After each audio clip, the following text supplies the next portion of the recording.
somebody wanted to say. Well, with that in mind, I wonder how you can project an end to eternity at a certain time. Well, I didn't mean to imply a nothingness beyond. It isn't like that. I think it's an everythingness. That when I talk about what I envision it as boundary dissolution, if all boundaries dissolve, then, I am you and you are me and we are all together. It's a exfoliation of the human experience.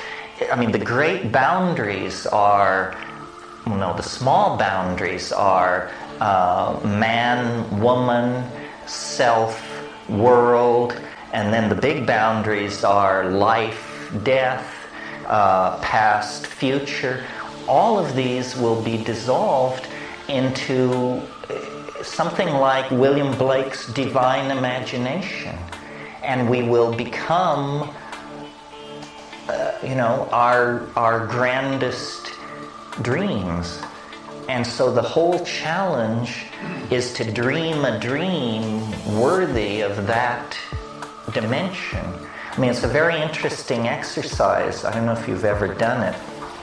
God, it comes close to being a visualization, I'm sorry to notice. But have you ever played the game, what would I do if I could do anything?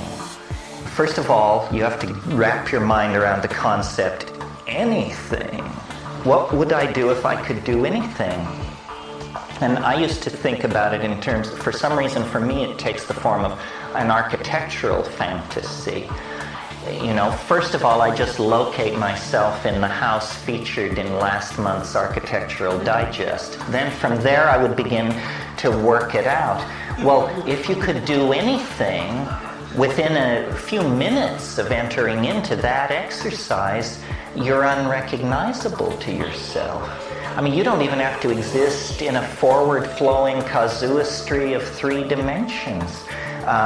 You can be a number of species, all possible sexes. You can be translocated at many points in time. You begin to realize that you are tremendously limited by your assumptions, and that this is sort of what I imagine death is. It's release into the divine imagination, and if you're blown up in an airliner or something, then immediately after dying, you're just a dead person. But then you begin to unfold and test the boundaries. And, as James Joyce says in Finnegan's Wake, up nient, prospector, you sprout all your worth and woof your wings. And that's just in the first 30 seconds that you woof your wings, and then you are able to to divide your consciousness, to assume any form, to be any place, to know anything. Anything recognizable as human, I think, would quickly drop away, or would just become a tiny and familiar touchstone that you would occasionally return to touch. And somehow the dying, which occurs to each one of us, that's the microcosm of the planetary and historical process that we're caught up in. It's the thing that we hate most of all. We fear it. We really get agitated when death is raised as an issue. James Joyce called it the Grim Reaper, a blessing in disguise. If you want to be phoenixed, come and be parked. Meaning, you have to die to fully exfoliate into this dimension.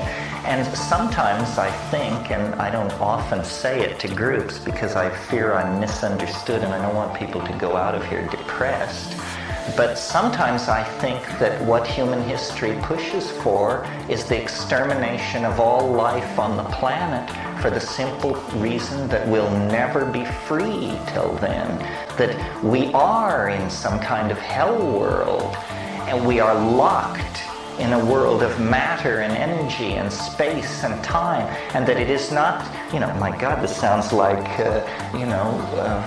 Southern Baptists, but we are living death at this moment, and that we must die in order to be born again. In other words, that somehow what we are has become trapped in a lower dimensional matrix, and our greatest delusion is to cling to this most tenaciously. Jorge Luis Borges, in one of his stories, has this idea that the species, any species, is somehow not completed in eternity until the last member of that species dies. And it is interesting that if you think about biology, 95% of all species that have ever lived on this planet are extinct. This is what happens to species, is they go extinct. And yet, we're driven to pursue immortality. It pains us greatly to imagine the death of all life on this planet, and particularly the death of our individual selves or our species. But the fact of the matter is, we don't know what death is. One of the puzzling things about the DMT trance is, these creatures made of light in the mind that are so different from us but have such affection and love for us, they seem like relatives. They seem like, dare we whisper the word, they seem like ancestors. And yet, we would rather believe that they were aliens from Zeta Reticuli or elves in a parallel continuum than apply Occam's razor to the phenomenon and say, since we are the only intelligent entities that we have ever contacted in this universe, these things which we contact in our minds in the center of the DMT flash, they must be human beings of some sort. But they don't look like human beings.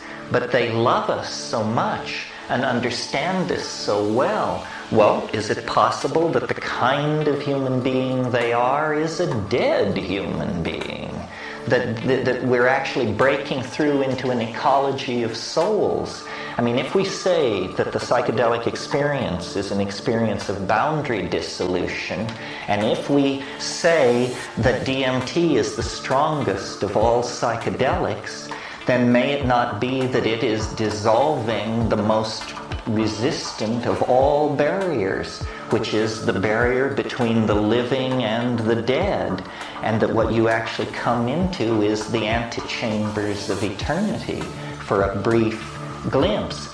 If you were to take that rap and properly translate it into Witoto or Muinani or something like that, and go to the Amazon and query those folks, they'd say, well, of course.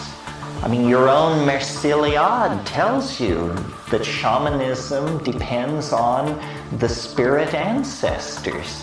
And for all the credit we give shamanism, we've never actually come to grips with the possibility that shamans really do work with the spirit ancestors, that there really is an ecology of transmaterial human beings in a nearby continuum that can be approached by a boundary dissolving drug.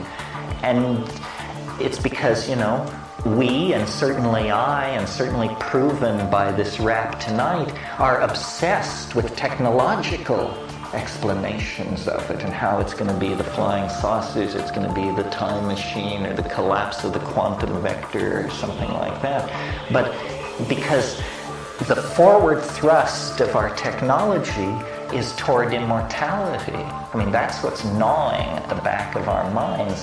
And yet what may actually be coming toward us, orthogonal, meaning at right angles to the historical process, is the dissolving of the barrier between the living and the dead, which is so unsettling and mind-boggling to us that we'd take a flying saucer invasion any day over having that happen to us. And yet it's very, very late in the game.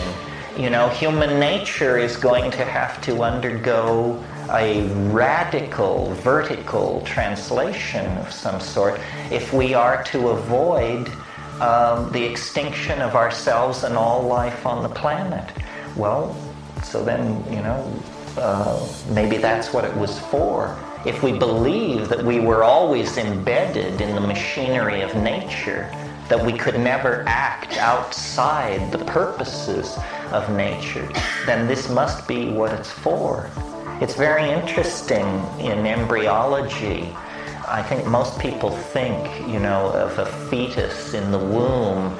As you all know, we begin as very fish-like creatures in the womb, and then out of what are essentially little paddle mitts, the human hand appears. And I think most people think that the tissue retracts tightly and that the human being emerges.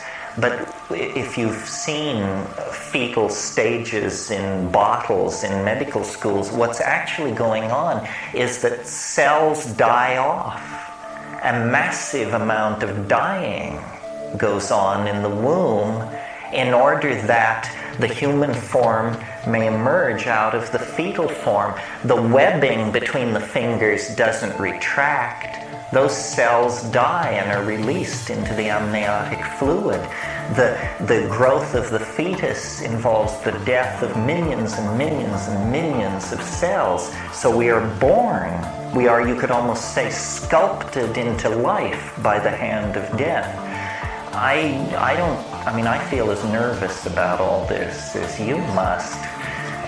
But, you know, this is what we're here for, right? To stretch the envelope.